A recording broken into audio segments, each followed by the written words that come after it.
In this edition of Running Oracle on Docker, I'm going to teach you how to get an interactive shell on your container using the docker exec command. Docker exec lets us run commands on a container, including shells, but to get to a session on a container, I need to supply two flags to the command.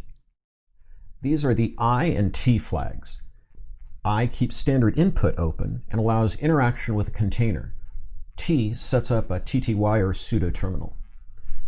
By specifying these flags and the name of the container and the name of the shell I want to execute, I can connect to my container.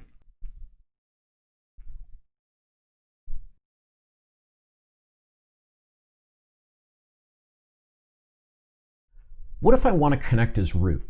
Easy. I just add the -u flag and specify root as my user.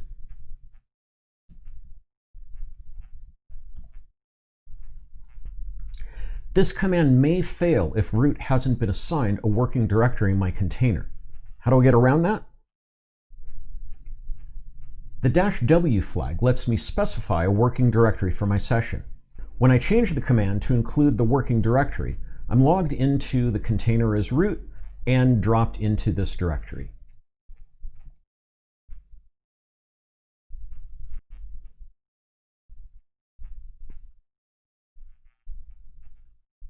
Thanks for watching today.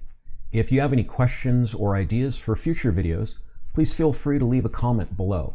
And be sure to check out the rest of my channel and subscribe for the latest on running Oracle databases in containers. Thanks again.